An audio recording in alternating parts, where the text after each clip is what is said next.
Welcome to my Q1 TBR of 2025. I cannot believe we are already into the new year, but picking my TBR is one of my favorite things to do. There's something very satisfying about the intentionality behind carefully selecting the books that I'm going to be focusing on for the next quarter and kind of like ignoring the rest of the noise. And actually, per a video that is upcoming within the next couple of weeks, my new goals for 2025 as far as reading is concerned, I'm trying to actually reduce the number of books that I read per year. You heard me.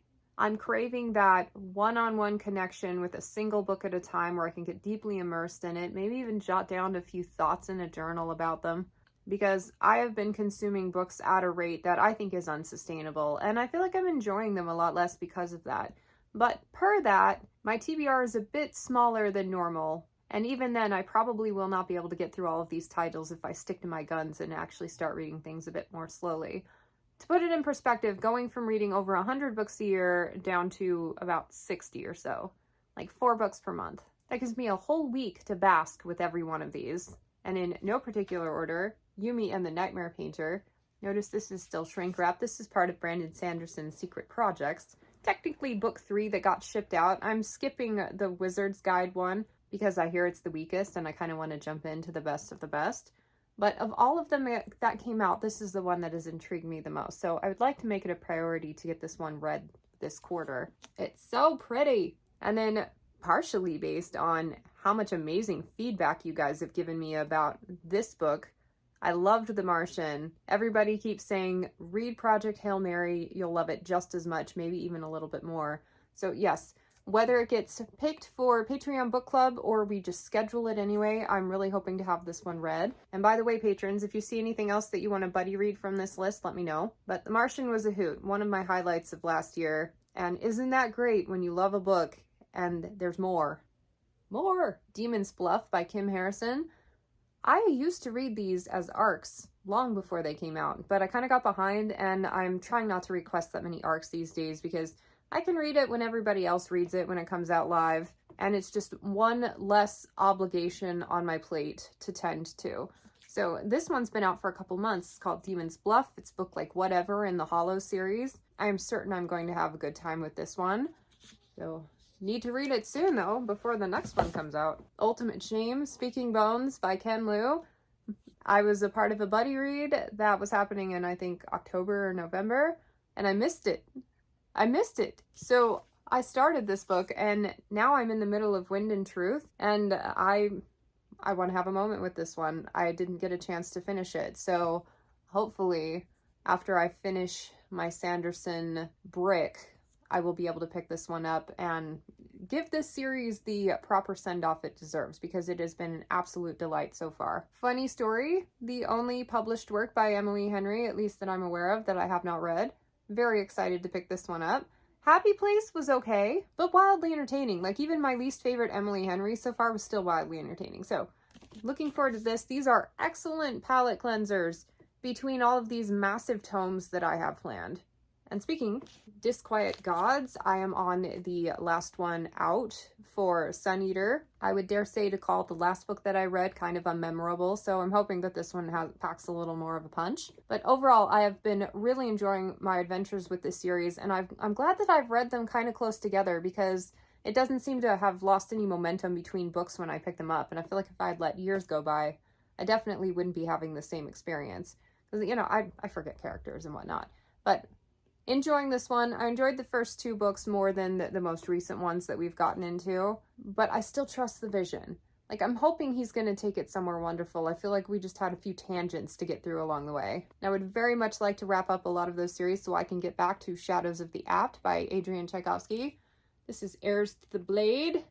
Spider-themed story, hopefully. The spiders are kind of enigmas. They're really heavy in politics and subterfuge, and I love that stuff in books. So I know this book is like primed for me to love it. And I got my beautiful signed broken binding edition just in time. As it happens, most of the books on this TBR are to wrap up series per my incomplete series challenge that I'm running with my patrons. Once I knock a lot of those off, then I will have probably more ample time to dive into some of these longer series that I'm not even close to finishing yet. I think I've got 4 books to go. And then I want to read Echoes of the Fall next. All good stuff. I want to read the Seven Swords series by Anthony Ryan. I've actually read the first 3, and it's one that I've been meaning to get back to, but I let way too much time go by. This author, I swear, needs a lot more attention on BookTube. I mean, he's doing pretty good for himself. There's nothing that I've read that I thought was poorly done. Like, everything has been amazing. I hated the storyline in Pariah, but it wasn't because it was told poorly. I just can't stand martyrs. But this series is so cool. 7 swords. There's a lot to do with the sword. It's kind of an adventure / character novel. But then there's zombies. And it's kind of otherworldly. And there's a mystery component. Like, it's just so rad. And they're really tiny little novellas. And I'm going to treat this like one book. I'm going to dive in and read the entire thing back to back. Very excited. Yes, I'm still reading Wind and Truth. It came out about a month ago. And I'm not even 20% into this thing. I'm kind of reading it slowly. There's a temptation when you're a content creator to read the books as quickly as possible so you can be one of the first movers to report on it. But guys, I just don't have that kind of energy. Like, I really want to take my time with these books and get the experience out for myself that I want out of them. And this one, I'm really enjoying everything that I was reading, but it's taking so much concentration because I don't want to miss any details. So I kind of got tired at the end of a really good stopping point, set it down to read something else, and then I'll come back to it. I feel like the longer I can extend a Stormlight Archive book, the better. And it has been fun so far. But, I mean, like, let's just put it as a goal to have this thing finished by the end of the quarter. One that I keep bringing up on these TBRs but never seem to make time for is the Sookie Stackhouse series. I'm freaking loving these books, but part of me doesn't want to read them too quickly. Like, I'm afraid that I'm going to run out of them.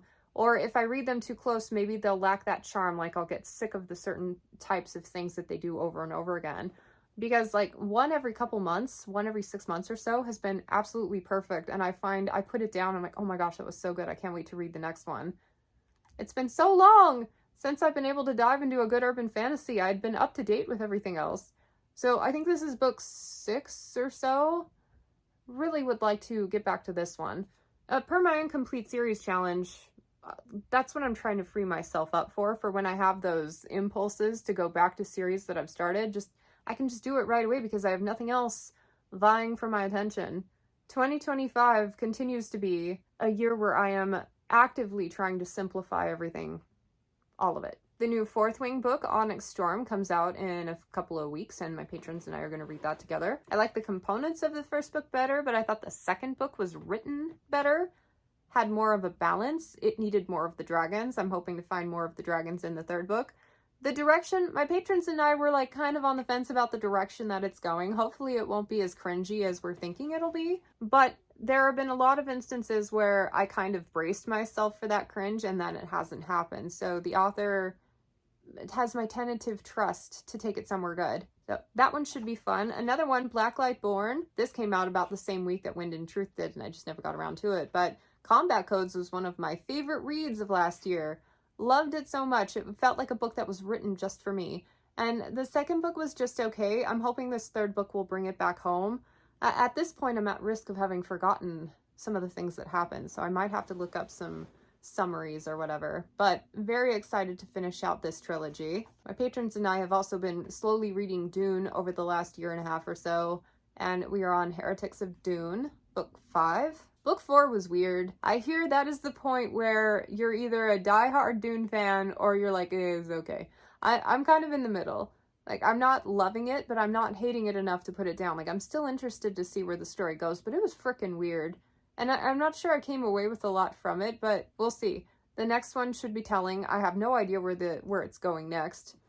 And there's something kind of exciting about that. The new Wayward Children book is coming out in January, and freaking can't remember the name of it, but I have loved most of these books. The last 3 or 4 have been outstanding. These are one of those serial novellas that come out like once a year, and each one just adds a different flavor to the story. And actually, if I'm remembering right, the one that came out just before had pictures of dinosaurs on the cover, but there weren't any dinosaurs in the book, really.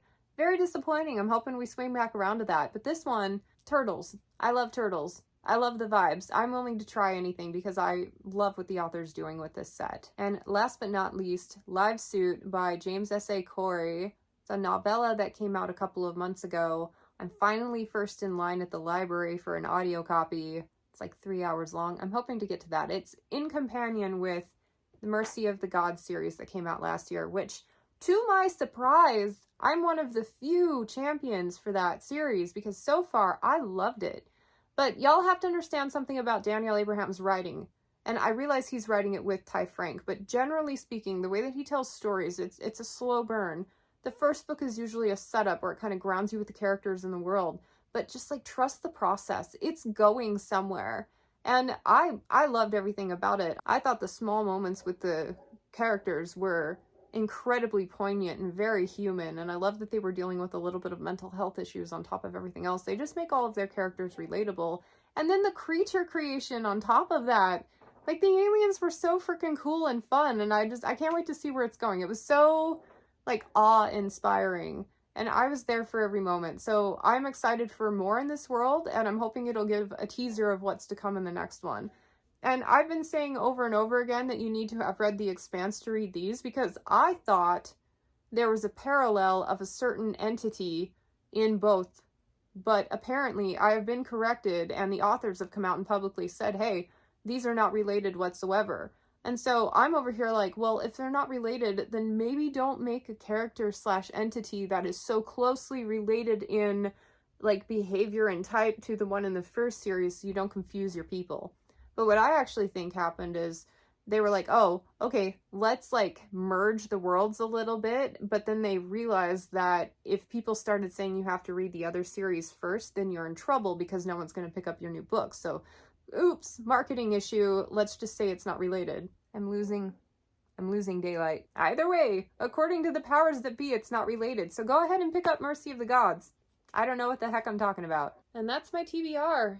As it happens, of the 15 or so series here, 10 of them will be bringing a series either up to date or finishing it entirely, which is completely in line with my incomplete series challenge. So I am incredibly happy at this lineup. And I also will probably be adding in 1 or 2 picks for Read, Burn, Hoard, and then whatever I'm going to read for the challenges that we're doing with my patrons. It's going to be fun. So here's to kicking off a good year in reading. Thank you so much for watching. Let me know what's on your TBR for the beginning of the year, and I hope to catch you on my next one. Bye.